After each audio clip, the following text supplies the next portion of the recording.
They say diamonds are forever. Some friendships are forever too. Certain bonds are forever. Certain chemical bonds are forever too. But unlike diamonds and most friendships and emotional bonds, these chemicals are dangerous, aka cancerous.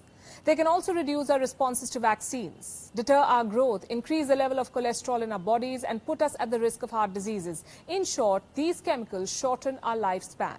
Ironically enough, they're called forever chemicals, PFAS. What is that short for?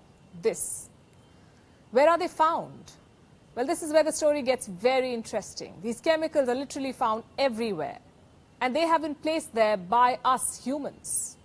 Hello and welcome to Gravitas Plus. I'm Palki Sharma Upadhyay. Did you generously apply sunscreen this morning? The egg you made this morning, was it on a non-stick pan? The food you ordered a couple of days ago, was it delivered in a takeaway container? Well, you have exposed yourself to forever chemicals. These are a group of 4,700 odd types of compounds, all created by joining carbon and fluorine. Now, this bond is the strongest in organic chemistry.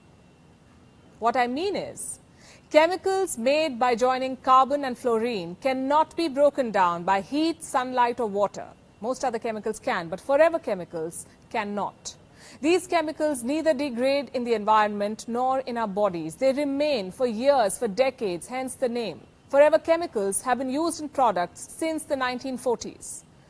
They make items heat, moisture and water resistant. The two most commonly used forever chemicals are PFOS and PFOA. They're found in our water, in our kitchens, in our food chains, even in our carpets. You know the carpets that don't catch wine stain? They are made of forever chemicals.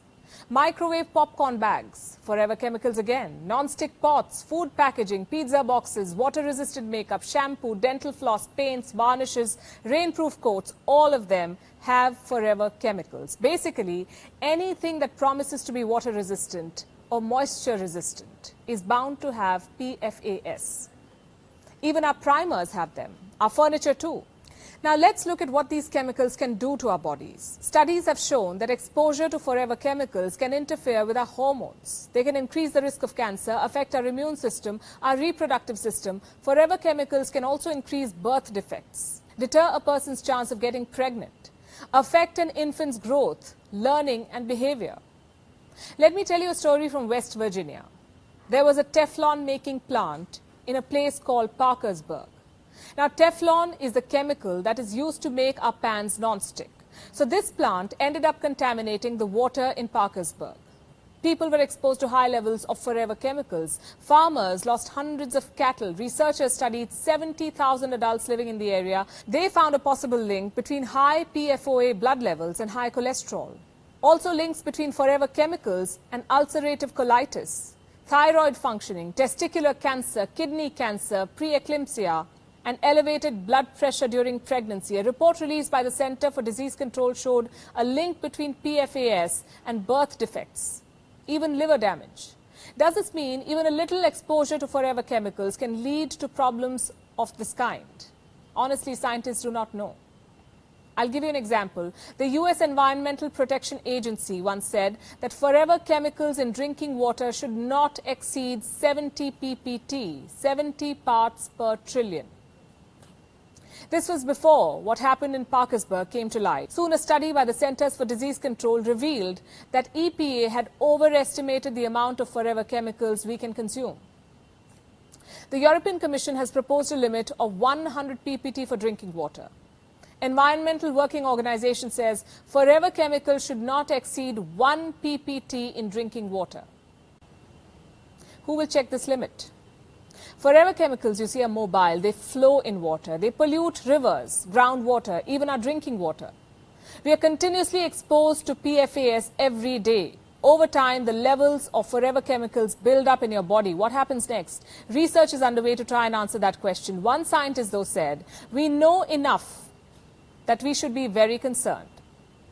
A 2016 study found 15 PFAS in one or more locations of the river Ganga. Forever chemicals were not found in the river's origin, but they were found downstream. Their levels elevated at the confluence with Yamuna in Allahabad.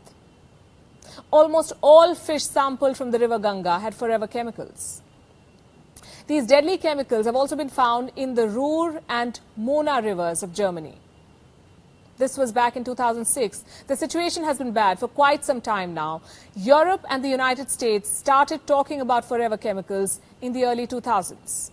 But in most parts of the world, the story is yet to be told. A study conducted in 2008 found forever chemicals in the breast milk of Indian women. Level averaged 46 ppt. The safe limit, remember, is estimated to be 1 ppt. In America, a study found forever chemicals in milk. The levels were as high as 1,850 parts per million. In breast milk, the levels were almost 2,000 times higher than safe limits. Most Americans have at least one forever chemical in their blood. These killer chemicals have been found in the Arctic too. In India, there are PFAS in all water aquifers deeper than 100 meters. There are forever chemicals in the mangroves of Sundarban, in river dolphins, in pigs that feed on waste dump. These chemicals are deadly and they're now in our food chain. Scientists say 98% of us have forever chemicals in our bodies. Again, what happens next? Well, this is a man-made disaster. You see, these synthetic chemicals did not occur in the environment naturally. We started making them during the World War. And in the years that followed, we made more products using them. Included them in makeup so that we could wear them even in sun and rain. Put them in carpets so that we could fearlessly spill wine. Put them in pizza boxes so that calorie bombs could be dropped and delivered miles away. Forever chemicals were put in cookware to make fried eggs without oil, to make cooking, quote-unquote, healthy. You see, reversing the law of nature using science tends to boomerang. These forever chemicals now won't leave our bodies. It's only a matter of time before their levels build up. So what next? Shouldn't governments ban these chemicals immediately? Well, they should. Denmark has done it. It has already banned PFAS chemicals in food packaging, and the ban is showing results. A study found no PFAS in McDonald's French fries bags bought in Denmark. The same French fry bags had chemicals in the UK and the Czech Republic, where forever chemicals had not been banned. 2 PFAS have been listed in the Stockholm Convention as POPs, or persistent organic pollutants. In 2020, India adopted benchmarks for forever chemicals. What is the industry doing to restrict them? It is replacing restricted PFAS with other equally harmful forever chemicals. So there's no point banking on the industry or authorities. You and I can limit our exposure to these deadly chemicals. I will tell you how. Let's talk to our local water supplier and get our drinking water tested. Let's check labels. Make better choices. Stop buying chemicals with fluoro or PTFE in their names. Choose items that are PFAS or PFC free.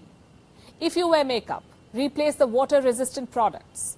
Choose traditional makeup products. Replace non-stick pans with steel or ironware. Avoid dental floss with PTFE coating. Steer clear of home delivery containers and pizza boxes. Choose to cook at home. Do not buy microwave popcorn. Choose old school popcorn. Do not buy water-resistant clothes, carpets or gloves. Normal clothes and carpets are just fine. They may catch stains, but those stains won't kill us. You see, new age products can seem convenient, more suitable for our modern lifestyle, but it is the traditional old school products that are tried and tested and have forever proven to be safe.